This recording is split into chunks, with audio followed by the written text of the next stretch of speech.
Hello everyone, this is Rashmi. Welcome to my YouTube channel Gram Easy. So friends, before start the adjective series, here I am going to discuss about clause. Okay, so without wasting any time, let's start with the definition of clause.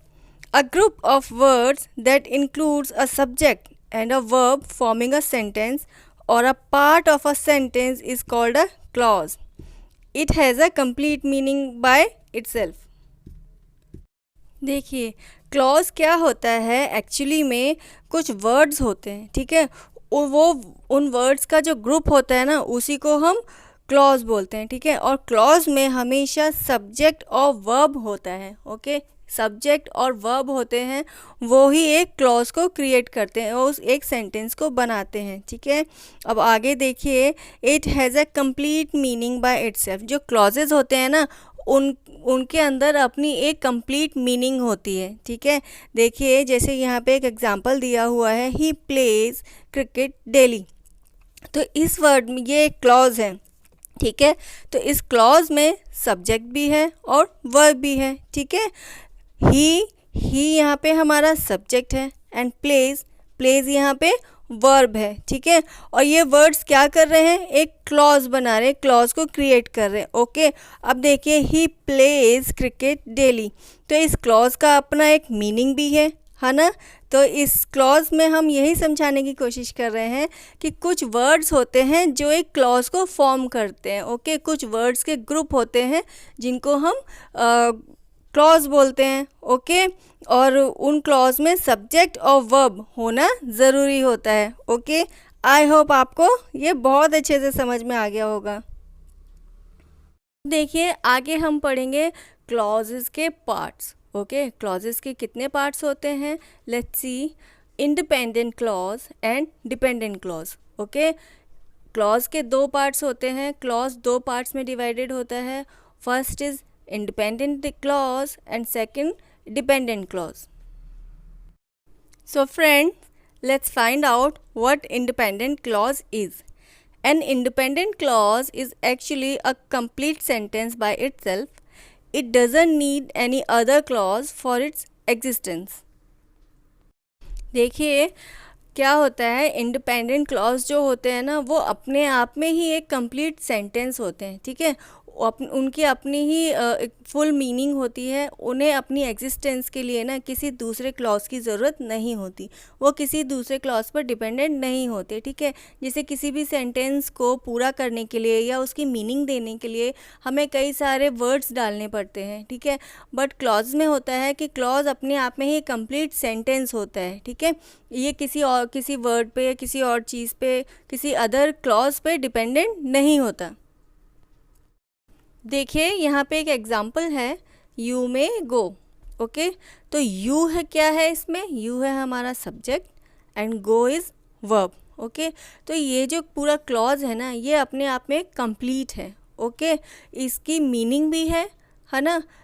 तो इसको existent करने के लिए या इसको meaning देने के लिए हमें किसी और वर्ड की ज़रूरत ही नहीं है और क्लॉज की ज़रूरत ही नहीं है। ये अपने आप में ही एक मीनिंगफुल क्लॉज है। आई होप आपको समझ में आ गया होगा।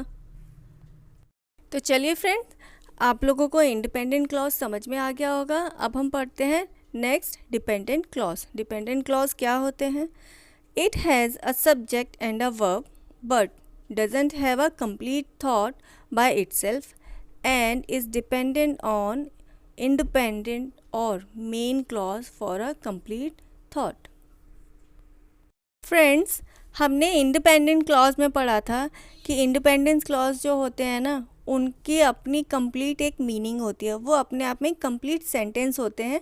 उन्हें अपनी एग्जिस्टेंस के लिए किसी दूसरे क्लॉज पर डिपेंडेंट नहीं होना होता, ठीक है। बट डिपेंडेंट क्लॉज क्या होते हैं, देखिए, ये तो आप सबको ही पता है कि क्लॉज में सब्जेक्ट और वर्ब ये दोनों ज़रूरी हैं, ओके। तो उसी तरह डिपेंडेंट क्लॉज में भी सब्जेक्ट और वर्ब होते हैं। बट क्या होता है, जो डिपेंडेंट क्लॉज होते हैं ना, उनका अपना एक कंप्लीट थॉट नहीं होता, ओके।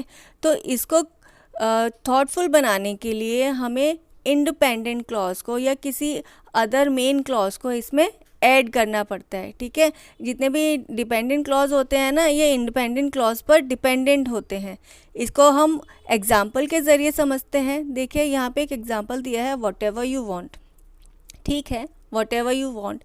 लेकिन क्या ये एक मीनिंगफुल थाट हो गया, ठीक है, कंप्लीट थाट हो गया? नहीं।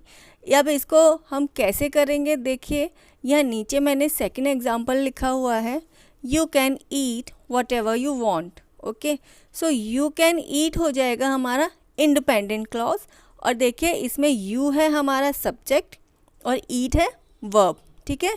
तो यू कैन ईट है हमारा इंडिपेंडेंट और वट एवर यू वॉन्ट हो गया हमारा डिपेंडेंट क्लॉज। ओके, इसमें यू हमारा सब्जेक्ट है और वॉन्ट है वर्ब, ठीक है।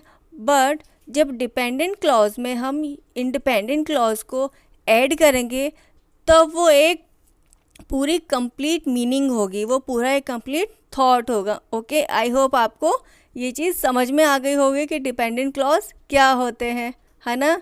अब चलिए आगे हम पढ़ेंगे डिपेंडेंट क्लॉज के टाइप्स, ठीक है। Dependent clause have 3 types, noun clause, adjective clause and adverb clause. So friends, चलिए अब हम बात करते हैं types of dependent clause. Okay, so सबसे पहले बात करेंगे नाउन क्लॉज। नाउन क्लॉज क्या होते हैं? Noun clause is a group of words having subject and word of its own and it act as a noun in the sentence.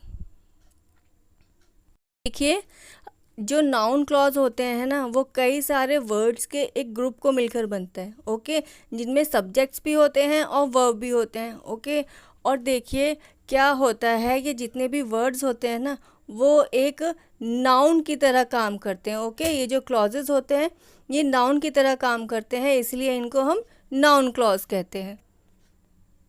देखिए noun clause को हम एक एग्जाम्पल के थ्रू समझने की कोशिश करते हैं। ओके, यहाँ पे एक एग्जाम्पल दिया हुआ है, ही decided that he would become a singer. तो यहाँ पर ही क्या है? ही हमारा सब्जेक्ट है, डिसाइडेड है यहाँ पे वर्ब। ओके, अब यहाँ पे देखिए नेक्स्ट यहाँ ही लिखा हुआ है फिर से, तो ये ही हमारा सब्जेक्ट हो जाएगा, बिकेम हो जाएगा वर्ब एंड सिंगर हो जाएगा हमारा नाउन। ओके, तो ये जो हमारा पूरा क्लॉज है ना, ये एक नाउन की तरह एक्ट कर रहा है। आई होप आपको बहुत अच्छे से समझ में आ गया होगा कि ये एग्जाम्पल नाउन के बारे में हमें क्या बता रहा है, कि कुछ ग्रुप्स होते हैं, एक ग्रुप होता है, कुछ वर्ड्स का एक ग्रुप होता है जो एक क्लॉज बनाता है, नाउन क्लॉज बनाता है। ओके, वो वर्ड सब्जेक्ट्स भी होते हैं और वर्ब भी होते हैं, और ये जो क्लॉज होते हैं ये नाउन की तरह एक्ट करते हैं। ओके, किसी भी सेंटेंस में एक नाउन की तरह एक्ट करते हैं। तो चलिए अब हम बात करते हैं next dependent clause which is adjective clause. तो देखते हैं एडजेक्टिव क्लॉज क्या है। Adjective clause is a group of word having subject and verb of its own. It acts as an adjective in the sentence. It describes noun.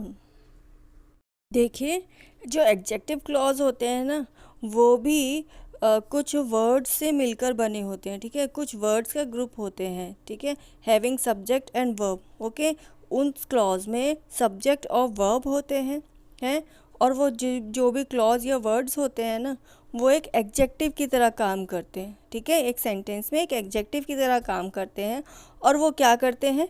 Noun को describe करते हैं। Okay, noun को कोई भी features हो उसको डिस्क्राइब करते हैं। देखिए अब एडजेक्टिव क्लॉज को हम एक एग्जाम्पल के थ्रू समझने की कोशिश करते हैं, ठीक है। यहाँ पे एक एग्जाम्पल दिया हुआ है, the hotel which you are telling about is famous for its hospitality. तो देखिए यहाँ पर जो द होटल है, होटल हमारा नाउन है, ओके, जिसके बारे में बात की जा रही है। यू है हमारा सब्जेक्ट और टेलिंग हो गया हमारा वर्ब। तो यहाँ पर क्या हो रहा है? यहाँ पर ये जो क्लॉज है, जो वर्ड्स हैं, वो हमें होटल को डिस्क्राइब कर रहे हैं। ओके, होटल के फीचर के बारे में बता रहे हैं। सो आई होप आपको बहुत अच्छे से समझ में आ रहा होगा। यहाँ पर वर्ब भी है, यहाँ पर सब्जेक्ट भी है, और ये नाउन को डिस्क्राइब भी कर रहा है। तो एडजेक्टिव का काम ही यही होता है, चाहे वो एडजेक्टिव क्लॉज ही क्यों ना हो, उनका काम ही होता है नाउन को डिस्क्राइब करना। ओके, आई होप आपको ये चीज़ क्लियर हो गई होगी कि और एडजेक्टिव क्लॉज क्या होते हैं।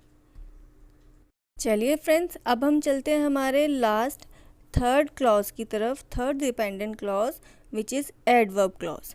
तो देखते हैं एडवर्ब क्लॉज क्या होते हैं। Adverb clause is a group of words having subjects and a verb of its form and it acts as an adverb in the sentence. It modifies verb, adjectives और other adverbs in the sentence. देखिए friends, adverb clause क्या होते हैं। कुछ words के जो group होते हैं उसको हम एडवर्ब क्लॉज कहते हैं, ठीक है। वो वर्ड्स क्या होते हैं, वो सब्जेक्ट और वर्ब होते हैं, ओके।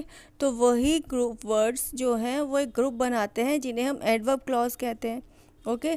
तो देखिए एडवर्ब क्लॉज जो होते हैं ना, वो एडवर्ब की तरह एक्ट करते हैं, ठीक है। किसी भी सेंटेंस में वो एक एडवर्ब की तरह एक्ट करते हैं और ये इनका और भी काम होता है। ये क्या करते हैं, एडवर्ब जो होते हैं ना, वो किसी भी वर्ब को, एडजेक्टिव को या जो दूसरे एडवर्ब्स होते हैं, अदर एडवर्ब्स होते हैं, उनको मॉडिफाई करते हैं, किसी भी सेंटेंस में उन्हें मॉडिफाई करते हैं। अब इसको भी हम एक एग्जांपल के थ्रू समझेंगे, ओके फ्रेंड्स। देखिए फ्रेंड्स, अब हम एग्जांपल में देखते हैं, I will give you money so that you can buy a cycle. तो so that you can buy a cycle, ये हमारा है एक क्लॉज, ओके। अब देखिए इसमें जो यू है वो है सब्जेक्ट और जो बाय है वो एक वर्ब है, ओके। तो क्या हो रहा है इस सेंटेंस में, इस पूरे सेंटेंस में क्या हो रहा है, जो एडवर्ब है ना वो मॉडिफाई कर रहे हैं, okay. I will give you money, ठीक है, मैं तुम्हें पैसे दूंगा सो ताकि आप एक साइकिल ख़रीद सकें, ओके। तो यहाँ पे क्या हो रहा है, यहाँ पे एक सेंटेंस में ये एक वर्ब को मॉडिफाई कर रहे हैं, ओके। आई होप फ्रेंड्स आपको क्लॉज हमारा समझ में आ गया होगा। क्लॉज, क्लॉज के टाइप्स एंड डिपेंडेंट क्लॉज के टाइप्स बहुत इजी हैं, बहुत अच्छे तरीके से समझ में आएंगे आपको, इन्हें समझने में कोई भी प्रॉब्लम नहीं होगी। सो फ्रेंड्स, आपको आज की हमारी वीडियो कैसी लगी कमेंट सेक्शन में लिखकर ज़रूर बताएं। And if you like my video then please subscribe, like and share and don't forget to press the bell icon friends. Okay, thanks for watching. Bye bye.